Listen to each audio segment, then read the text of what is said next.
और झटके से दूसरी तरफ देखने लगता है। उसकी छाती पागलों की तरह ऊपर नीचे हो रही थी, मानो फेफड़ों में हवा खत्म हो गई। जया अशोक के चेहरे पर आए इस अचानक खौफ को भांप लेती है। वो सस्पेंस और डर के मारे खुद अपनी गर्दन घुमाकर उस लड़की को देखने की कोशिश करने लगती है। अशोक का पूरा बदन कांप उठता है। वो तुरंत जया का हाथ इतनी जोर से पकड़ता है कि उसकी उंगलियां जया की त्वचा में धंस जाती हैं। मत देखो वहां जया, बिल्कुल मत देखो। कहा ना कोई होगा। तुम्हें समझ नहीं आता? पूरी तरह इग्नोर करो उसे। देखो, बस कुछ ही मिनट बाकी है। हमारा स्टेशन आते ही हम भागेंगे यहाँ से। बस सामने देखो। जया घबराकर रुक जाती है। बोगी की लाइट्स अब किसी पुरानी भुतहा इमारत की तरह बहुत तेजी से टिमटिमाने लगी थी। वो एक बार फिर पूरी तरह कांपते हुए अपनी सूखी आंखें खोलकर पिछले डिब्बे की तरफ देखता है। अशोक के पैरों तले से जमीन निकल जाती है।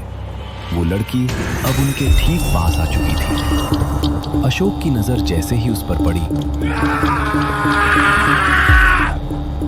अशोक की ये रूह कपा देने वाली आवाज सुनकर जया भी झटके से उस ओर मुड़ गई। जया के मुंह से भी एक जोरदार, दिल दहला देने वाली चीख निकल गई।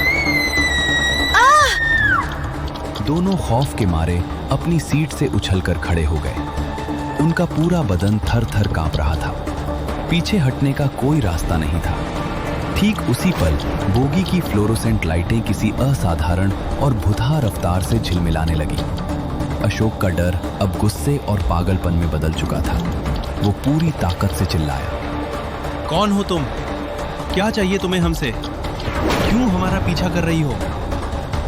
देखो, तुम जो कोई भी हो, यहाँ से दूर जाओ। हमसे दूर रहो। हमने तुम्हारा क्या बिगाड़ा है? अशोक, मुझे बहुत डर लग रहा है। ये कोई इंसान नहीं है। मैंने तुम्हें बताया था ना, ये मुझे पिछले स्टेशन पर खिड़की के बाहर दिखी थी। ये कोई भूत है अशोक, ये हमें मार डालेगी। तभी अचानक बोगी की लाइट्स एक आखिरी बार पूरी ताकत से झिलमिलाई और पूरे डिब्बे में एक सेकंड के लिए गहरा काला अंधेरा छा गया।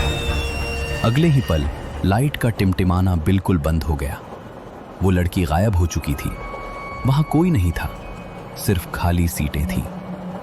अशोक, वो लड़की कहाँ गई? अशोक, वो अचानक गायब कैसे हो सकती है? वो यहीं तो खड़ी थी। मुझे कुछ नहीं पता जया। मेरी समझ काम नहीं कर रही है। मुझे लगता है आज ऑफिस में रुककर और फिर ये आखिरी ट्रेन लेकर हमने बहुत बड़ी गलती कर दी। मुझे वो दूर दूर तक कहीं दिखाई नहीं दे रही है। अशोक, हम अभी इसी वक्त इस ट्रेन से उतर जाते हैं। प्लीज, मुझे बहुत डर लग रहा है। मेरी रूह कांप रही है। वो फिर से आ जाएगी। हम इस ट्रेन में और एक सेकंड भी नहीं रुक सकते। हाँ जया, तुम सही कह रही हो।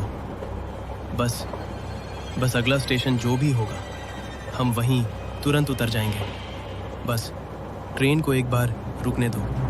तभी अचानक पूरे मेट्रो की लाइटें पागलों की तरह टिमटिमाने लगती हैं। दोनों के कदम वहीं के वहीं जम जाते हैं। तभी टिमटिमाती पीली रोशनी के बीच उनके ठीक पास एक भयानक दिखने वाला आदमी आकर खड़ा हो जाता है, जो किसी लाश जैसे लग रहे थे। उस डरावने चेहरे और उसकी आंखों में छिपी मौत को देखकर जया के हलक से एक दिल दहला देने वाली जोरदार चीख निकल जाती है। अशोक! वे दोनों अपनी जान बचाने के लिए जैसे ही पीछे मुड़े तो उनके होश उड़ गए। पीछे वही सफेद गाउन वाली लड़की खड़ी थी। देखते ही देखते टिमटिमाती रोशनी के बीच पूरे मेट्रो पर अलग अलग भयानक चेहरे उभरने लगे। उन सभी रूहों ने मिलकर अशोक और जया को चारों तरफ से घेर लिया। भागने का हर एक रास्ता पूरी तरह बंद हो चुका था। मेट्रो की लाइटें अब पागलों की तरह जोरों से झिलमिलाने लगी।